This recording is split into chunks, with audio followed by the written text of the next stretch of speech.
അസ്സലാമു അലൈക്കും വറഹമത്തുള്ള. സോഷ്യൽ മീഡിയ ഇപ്പോൾ തുറക്കുമ്പോൾ നമ്മുടെ ബഹുമാനപ്പെട്ട സുഹരി ഉസ്താദിൻ്റെ വിഷയങ്ങളാണ് കണ്ടുകൊണ്ടിരിക്കുന്നത്. അപ്പോൾ ഞാൻ കുറേ ഐഡിയകൾ ചെക്ക് ചെയ്തു. അപ്പോൾ കൂടുതലും എടുത്തു പ്രയോഗിക്കുന്നത് ഈ പെണ്ണുങ്ങളുടെ ഐഡിയയാണ്, സൂറ, മൈമൂന. അപ്പോൾ ഇതൊക്കെ ഒന്ന് പരിശോധിച്ചപ്പോൾ ഇതൊക്കെ ആറ്റക്കോയൻ്റെ പട്ടാളങ്ങളാണ്. പിന്നെ അതായത് ഒന്ന് നമ്മുടെ കുരുവട്ടൂർ തെരീക്കത്തുണ്ടല്ലോ, അതിനെക്കുറിച്ചിട്ട് ഒരു വിഷയം പറഞ്ഞതിൽ, അപ്പോൾ അതിൽ പിടിച്ച് കയറിയിട്ടാണ് ആറ്റക്കോയൻ്റെ പട്ടാളങ്ങളും കൂടെ കയറിയിട്ട് വളഞ്ഞിട്ട് ആക്രമിക്കുന്നത്.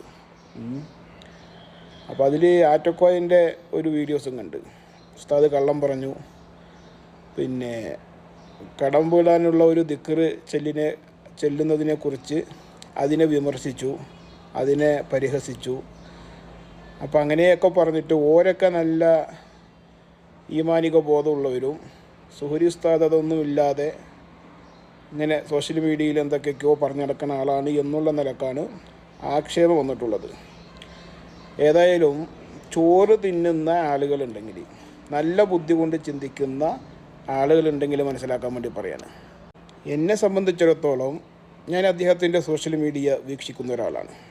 അപ്പോൾ അതിൽ നിന്നും എനിക്ക് മനസ്സിലായിട്ടുള്ളത്, ഒരു മനുഷ്യസ്നേഹി എങ്ങനെ ആയിരിക്കണം, ഒരു മുസ്ലിം എങ്ങനെ ആയിരിക്കണം, എങ്ങനെയാണ് ഒരു മുസ്ലിമിൻ്റെ ജീവിതശൈലി മുന്നോട്ട് പോകേണ്ടത്, അതുപോലെ തന്നെ അന്യമതസ്ഥരെ എങ്ങനെ ആദരിക്കണം, എങ്ങനെ ബഹുമാനിക്കണം, അവരെ എങ്ങനെ ഇഷ്ടപ്പെടണം, അതുപോലെ തന്നെ നമ്മുടെ രാജ്യത്തിൻ്റെ മതേതരത്വത്തിന് കോട്ട സംഭവിക്കുന്ന വർഗീയവാദികൾ, വർഗീയ വിഷം തുപ്പുന്ന വ്യക്തികൾ, അവർക്ക് എങ്ങനെ മറുപടി കൊടുക്കണം എന്നുള്ളത്, അത്തരം ആളുകളോട് എന്ത് നിലപാടാണ് ഒരു മനുഷ്യനെ സംബന്ധിച്ചിടത്തോളം, ഒരു മുസ്ലിമിനെ സംബന്ധിച്ചിടത്തോളം സ്വീകരിക്കേണ്ടത് എന്നുള്ളതൊക്കെ അദ്ദേഹത്തിൻ്റെ സോഷ്യൽ മീഡിയയിലൂടെ, വാക്കുകളിലൂടെ, ജീവിതശൈലിയിലൂടെ അദ്ദേഹം പഠിപ്പിക്കുകയാണ്.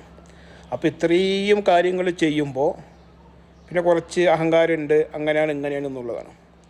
അപ്പോൾ ഇത്തരം പ്രവർത്തനങ്ങളൊക്കെ സോഷ്യൽ മീഡിയ ചെയ്യുന്ന ഒരാളെ, ഒരു വ്യക്തിയെ സംബന്ധിച്ചിടത്തോളം ഒരു എല്ല് കൂടുതൽ തന്നെ ആയിരിക്കും. അത് സുഹരി ഉസ്താദിനുണ്ട് എന്നുള്ളതാണ് ഞാൻ മനസ്സിലാക്കിയിട്ടുള്ളത്. അതുകൊണ്ടാണ് വർഗീയ വിഷം തുപ്പുന്ന വർഗീയവാദികൾക്ക് വയറ് നിറച്ച് കൊടുക്കാൻ കഴിയുന്നത്. അങ്ങനെ കൊടുക്കാൻ കഴിയണമെങ്കിൽ പ്രതികരിക്കണം, എന്ത് വേണം, ഒരു എല്ല് കൂടുതൽ തന്നെ വേണം. അത് വേറെ ഒരു പണ്ഡിതനും ആ ഒരു സവിശേഷത ഞാൻ കണ്ടിട്ടില്ല. മറ്റുള്ള പണ്ഡിതന്മാർ പോരാ എന്നല്ല കേട്ടോ, അതിനേക്കാളും ഏറ്റവും മുൻപന്തിയിലാണ് എന്ത്, നമ്മുടെ സുഹരി ഉസ്താദ് ഉള്ളത്. പിന്നെ ഈ കടം വീടാനുള്ള ദിക്റുകളെയൊക്കെ വിമർശിച്ചു, അതിനെ ആക്ഷേപിച്ചു എന്നാൽ ആറ്റക്കോയ്ക്ക് വല്ല വെളിവും വെള്ളിയാഴ്ചയാണ്. അദ്ദേഹം പറഞ്ഞതിൽ എന്താ തെറ്റ്? ഈ കുറേ അന്ധവിശ്വാസികളുണ്ട്, പണിക്കൊന്നും പോകില്ല, ഇബ്ലീസ് തലയ്ക്ക് പിടിച്ചിട്ട് ഇങ്ങനെ ഒരു അയഞ്ഞ മട്ടിലിരിക്കും, നോക്കാൻ ഇഷ്ടം പോലെ കടങ്ങളുണ്ടാവും. ഈ കടം വീടുക എന്നുള്ളത് നമ്മുടെ ജോലിയിലൂടെ കിട്ടുന്ന വരുമാനത്തിൽ നിന്നാണ് കടം വീടുക.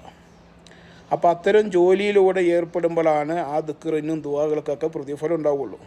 അതാണ് ഉസ്താദ് പറഞ്ഞതിൻ്റെ ഉള്ളടക്കം, അതാണ്. അല്ലാതെ പണിക്കും പോകില്ല, ചുമ്മാ വീട്ടിൽ കുത്തിയിരുന്നിട്ട് ഇതുപോലെയുള്ള വ്യാജസിദ്ധന്മാരുടെ യൂട്യൂബും കണ്ടിട്ട് അവിടെ ഇരുന്നിട്ട് ഇങ്ങനെ ദിക്റ് ചൊല്ലിയാൽ എന്താവില്ല, കടം തീരത്തില്ല. കടം തീരണമെങ്കിൽ അതിൻ്റെ നേരെ പറഞ്ഞ പോയാലാണ് എന്ത്, പണിയെടുക്കണം, പണിക്ക് പോകണം എന്നുള്ളത്. കാരുണ്യ പ്രവർത്തനം അതിപ്പോൾ മറ്റുള്ള സമുദായക്കാരും ചെയ്യുന്നുണ്ടല്ലോ. കാരുണ്യ പ്രവർത്തനം ഇപ്പോൾ ആറ്റക്കോയിനേക്കാളും മറ്റുള്ള സമുദായക്കാർ എത്രത്തോളം ചെയ്യുന്നുണ്ട്. നമ്മുടെ ഒരു അച്ചായന് വീടില്ലാത്ത കുടിലില്ലാത്ത ആളുകൾക്ക് ലക്ഷങ്ങളുടെ ചക്ക കൊടുക്കുന്നത്, അതുപോലെ എത്ര ആളുകൾ. അപ്പോൾ അതുകൊണ്ട് ഓരിങ്ങനെ സിദ്ധനാണ്, അങ്ങനെയാണ് ഇങ്ങനെയാണ് ഒന്നും അതിനർത്ഥമില്ലല്ലോ. അപ്പോൾ ഈ കാരുണ്യ പ്രവർത്തനത്തിൻ്റെ പേരും പറഞ്ഞിട്ട് അതിൽ ആനന്ദം കൊണ്ടിട്ട് അതിൽ കായുണ്ടാക്കുന്ന പരിപാടിയാണ് ഈ ആറ്റക്കോയ ചെയ്തുകൊണ്ടിരിക്കുന്നത്. ഇതിൽ കുറേ പൊട്ടത്തെ പെണ്ണുങ്ങളും വിവരമില്ലാത്ത കുറേ ആളുകളും ചേർന്ന് അതിനെന്തോ പറഞ്ഞിങ്ങനെ കൊണ്ടു നടക്കുകയാണ്. ദുനിയാവ് അല്ലാഹു തആല എന്ത് ചെയ്തിട്ടില്ല, നമുക്ക് എളുപ്പമാക്കി തന്നിട്ടില്ല. അതിൽ പ്രയാസങ്ങളും കഷ്ടപ്പാടുകളും ഒക്കെ നിറഞ്ഞൊരു ജീവിതമായിരിക്കും. എന്തെങ്കിലും പ്രയാസം വരുമ്പോൾ അങ്ങോട്ട് എടുത്തങ്ങോട്ട് ഓടില്ല ഇതുപോലെയുള്ള ആളുകളുടെ കാലിൻ ചോട്ടിലേക്ക്. മനസ്സിൽ ഈമാനിക ബലം വേണം. അല്ലാഹു തആല തൗഫീഖ് നൽകട്ടെ.